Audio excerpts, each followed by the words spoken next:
ये ऐसे करके हमने काटा और देखो ये कट लगा। मैं डालता हूँ न्यू लीफ का ऑर्गेनिक मैन्योर। ये आप देख सकते हैं, ये पैलेट हैं, ये बहुत ही बेहतरीन है। हम इन पौधों में जो है कटिंग के बाद ये लगाते हैं और लगाने के बाद फिर जो है इसमें जो है पानी दिया जाता है। तो वो जब भी हम कट मारते हैं तो उसमें से 3 ब्रांचेज निकलती हैं, जहां से हमारी सुंदर सी कैनोपी बनके तैयार होने लगती है। तो साथियों, आज हम फिर आ गए हैं रवि जॉन अमृत वाटिका में, जहां आपको मालूम है कि यहाँ हाइड एंड सिटी के तरीके से जो है आम के पौधे लगाए गए हैं।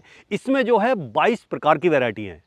Japan, England, America, Thailand, Bangladesh, Indian की हमारी प्यारी प्यारी वैरायटी भी यहाँ पे लगी हुई हैं। तो साथियों, अब जो टाइम चल रहा है वो है इन पौधों की प्रूनिंग का टाइम है। ये पौधे हमने अब से 7 महीने पहले लगाए हैं और 7 महीने में आप देख सकते हैं इन पौधों की ग्रोथ किस तरीके से है। और कुछ पौधे हमारे पहले जो है नर्सरी में 2-2 साल पुराने भी हैं, वो इस तरीके से लगाए हैं। तो आज हम पहले साल के पौधे की कटिंग हम कैसे करेंगे, दूसरे साल के पौधे की हम कटिंग कैसे करेंगे, क्योंकि वो दूसरे साल का जो पौधा है उसकी कटिंग हम पहले नर्सरी में पहले कर चुके हैं अपनी में, तो वो पूरी तरह से वहाँ तक तैयार है। तो साथियों, सबसे पहले सबसे ज़रूरी चीज़ होती है कटिंग के लिए एक बहुत ही अच्छा और अच्छी क्वालिटी का धारदार कटर ऐसा होना चाहिए कि उसकी धार ऐसी हो जैसे ही आप कट मारें तो उसमें तना फटने या उसका बक्कल छिलना ऐसी कोई समस्या नहीं होनी चाहिए, बिल्कुल शार्प होना चाहिए। और सबसे ज़रूरी जो बातें हैं वो ये हैं कि जब भी हम कटिंग करें तो जितने भी हमारे टूल हैं उन टूल को हम किसी भी फंगिसाइड वाली दवा से जो है अच्छे से धो लें, उसे साफ़ कर लें, तो जिससे कि कोई भी इसमें जीवाणु विषाणु जो भी हो वो खत्म हो जाए, जिससे कि उससे कोई प्रॉब्लम ना हो। क्योंकि जहां हम कट लगाएंगे वहां ओस आने पे या पानी आने पे फंगस लगने का डर रहता है। तो अब हम सबसे पहले ध्यान करते हैं कि हमें पौधे की हाइट के हिसाब से या अपने तरीके से कहाँ से कट लगाना शुरू करना है, कहाँ कटिंग करनी है। ये आप पौधा देख रहे हैं, ये जापान का मियाजाकी आम है। और हम जब कट लगाते हैं तो ये हमें पौधे को पूरी तरह ऊपर से नीचे तक देखना चाहिए। तो इसमें जगह जगह पर जो है अलग अलग स्थिति में रिंग होते हैं और रिंग को हमें ये देखना है और फिर हाइट भी देखनी है कि हमें कट कहाँ से लगाना है। तो जो यहाँ पे ये गांठ है, ये रिंग है, तो उसमें कट हमें नीचे लगाना है। उसे नीचे लगाने का जो फायदा होता है ये होता है कि पौधे की एक अपनी वो होती है कि वो जब भी हम कट मारते हैं तो उसमें से 3 ब्रांचेज निकलती हैं, जहां से हमारी सुंदर सी कैनोपी बनके तैयार होने लगती है। अब बात आती है कि ये पौधे हमें बार बार कटिंग करने के बाद में किस स्थिति में रखने हैं। तो वो स्थिति डिपेंड करती है कि लाइन से लाइन की दूरी, पौधे से पौधे की दूरी हमने कितनी रखी हुई है। अगर आपने जो भी दूरी रखी हुई है 10 बाई 10 पे ये दूरी रखी हुई है, तो जो भी दूरी है, कई बार क्या होता है कि आपने 15 बाई 15 पे रखी हुई है, तो जो दूरी हमने जो है पौधों से पौधों की या लाइन से लाइन की रखी है उसके 75% तक ही हम जो है अपने पौधे की हाइट बढ़ा सकते हैं। माना कि अगर जैसे मान लो हमने 15 फीट की दूरी रखी है तो उस 15 फीट की दूरी में हमें पौधा केवल 10 से 12 फीट में ही कवर करना होता है। उसमें ये स्थिति होती है कि जिससे कि हम उसकी अच्छे से देखभाल कर सकें, प्रूनिंग कर सकें और दूसरा हम उस पर बैगिंग कर सकें। तो अब हम जान लेते हैं कि हमें कट कहाँ लगाना और कैसे लगाना है। तो हम एक अंदाज़ा कर लेते हैं कि ये हमारे जो है ढूंगे की बराबर यहाँ तक जो हमारा कूल्हा है यहाँ तक हम नाप लेते हैं और नापने के बाद में ये एक लंबाई हमारी फिक्स हो गई है। अब हम ये देखेंगे, ये जो गांठ है ये गांठ हमारी ऊपर की तरफ है। हमेशा ध्यान रखो जब भी हमें कटिंग करनी है या प्रूनिंग करनी है तो इस गांठ के नीचे से हमें कट लगाना। और कट थोड़ा देखो, एक तो स्थिति यह है कि हम बिल्कुल सीधा रखें, एक स्थिति यह है कि हम इस तरीके से तिरछा करके कट लगाएं। आप ध्यान से देखें, ये ऐसे करके हमने काटा और देखो ये कट लग गया। तो ये जो कटिंग है इस तरीके से होगी। अब यहाँ क्या होगा, जितने भी ये पत्तियाँ इसमें निकली हुई हैं यहाँ से 1 2 3 ब्रांच यहीं से निकल के हमारा पौधा जो है ग्रोथ करेगा और ये आगे बढ़ जाएगा। अभी जैसे आप देख सकते हैं कि ये पौधा हमारा मल्टी ब्रांचेज हो रहा है। तो यहाँ हम बिल्कुल भी दर्द ना करके, क्या होता है कि पौधे हमने लगाए हैं, जब उनकी ग्रोथ हुई दिखाई देती है तो हम सोचते हैं अरे भाई छोड़ो यार ये सही है, लेकिन हमें नहीं ऐसा करना है। बेदर्दी के साथ ये काट देने, क्योंकि हमें पौधा अपने तरीके से चलाना है, पौधे के तरीके से नहीं चलना है। आप देख सकते हैं ये पौधा हमारा 2 साल का है, इसमें पहला कट हमारा यहाँ लगा है। तो वहाँ से क्या है कि इसमें ब्रांचें कई सारी निकल पड़ी, लेकिन वो बेकार ब्रांचें थी, इसलिए हमने वो सब काट दी, केवल 2 ब्रांच रखी हैं।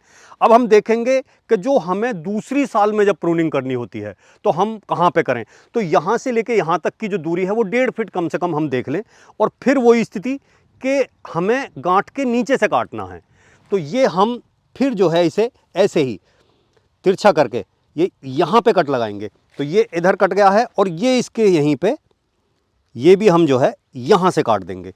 तो आप देख सकते हैं ये 2 ब्रांचें हो गई हैं। यहाँ से जब निकलेंगी टहनियाँ तो 3-3 ऐसे निकल के आएंगी। तो ये मल्टी ब्रांच एक कैनोपी लेके पौधा हमारा तैयार हो जाएगा। तो जब हम कटिंग कर देते हैं तो यहाँ हमें कुछ सावधानियाँ बरतनी होती हैं, क्योंकि ऐसा होता है जब हमने कटिंग की है तो रात में ओस पड़ेगी या बारिश हो जाए, पानी की बूंदें आ जाएं, तो यहाँ क्या होता है कि यहाँ फंगस लग जाएगी और यहाँ से हमारा जो पौधा खराब होना शुरू हो जाएगा। तो उसके लिए आपको चाहिए कॉपर ऑक्सीक्लोराइड। ये एक ऐसा सोल्यूशन है कि जो फंगस को लगने से रोकता है। इसमें क्या हमें ध्यान करना है कि अलसी का तेल लेना है और अलसी के तेल में इसे रिला के एक गाढ़ा सा हल्का सा पेस्ट बना के वो इस पे जो है लगा देना, पूरा लेप कर देना है, जिससे कि जो कोई फंगस या कोई भी चीज़ जो है इस पर अटैक ना कर पाए। अगर ये आपके पास कॉपर ऑक्सीक्लोराइड नहीं है या आपके पास अलसी का तेल नहीं है, ये मिल जाए, अलसी का तेल ना हो, तो आप इसे पानी में भी लगा सकते हैं।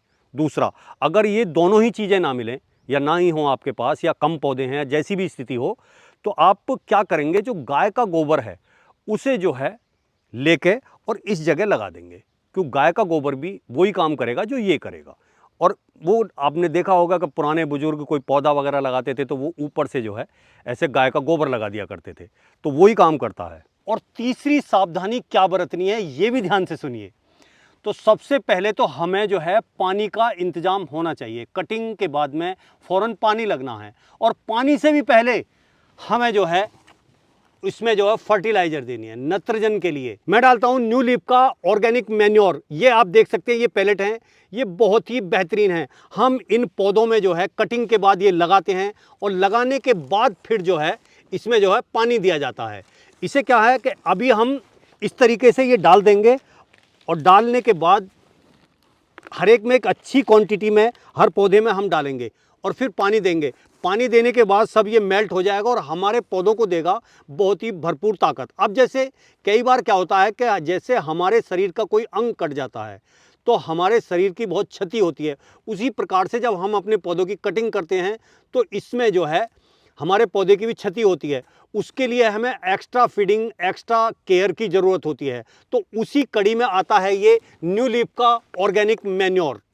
ये बहुत ही बेहतरीन आपका खाद है, ये डालना चाहिए, जिससे कि हमारे पौधों की और अच्छी ग्रोथ हो और हमारे पौधों की कैनोपी जो है बहुत सुंदर और बढ़िया हो, जिससे आगे आने वाले टाइम में फ्लावरिंग अच्छी होगी, और फ्लावरिंग अच्छी होगी तो फ्रूटिंग भी अच्छी होगी। ये डायरेक्ट फैक्ट्री से लिया जाएगा। ये 25 किलो का डिब्बा आता है, और ये आप दिए गए नंबर पर संपर्क करके मंगा सकते हैं और अपने पौधों में लगा सकते हैं। तो साथियों, आपने 1 साल के पौधे की कटिंग देखी और 2 साल के पौधे की कटिंग देखी। इसी तरीके से हम फिर वहाँ से जो ब्रांचें निकली हुई हैं उन्हें भी फिर हम 1.5 फीट से ऐसे ही जो है गांठ के नीचे से काटेंगे।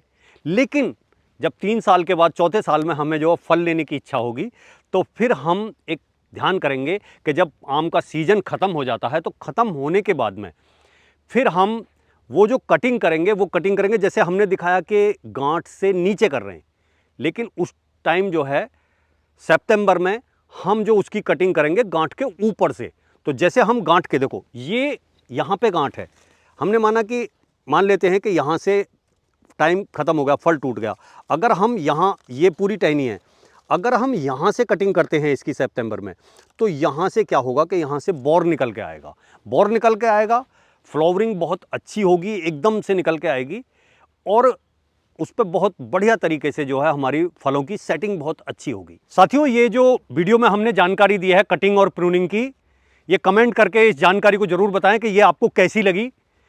और दूसरा क्या है कि ये हाई डेंसिटी मैंगो फार्मिंग की जो टेक्निक है, आप ये सोचते होंगे कि इससे क्या फ़ायदा है और ये इतने पास पास पौधे हैं, इनका क्या फ़ायदा है। तो सबसे बढ़िया बात क्या है कि कम ज़मीन में ज़्यादा प्रोडक्शन लेना, क्वालिटी फ्रूट तैयार करना, इस तरीके का जो है प्रयोग करके एक अच्छा उत्पादन आप कर सकते हैं।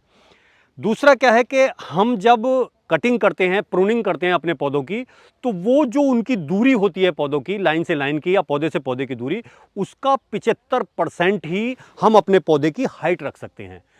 अगर हमारा पौधा 15 बाई 15 पे है तो हम 10 से 11-12 फीट की ऊंचाई तक ही अपने पौधे को मेंटेन करके, कटिंग करके, प्रूनिंग करके रखते हैं।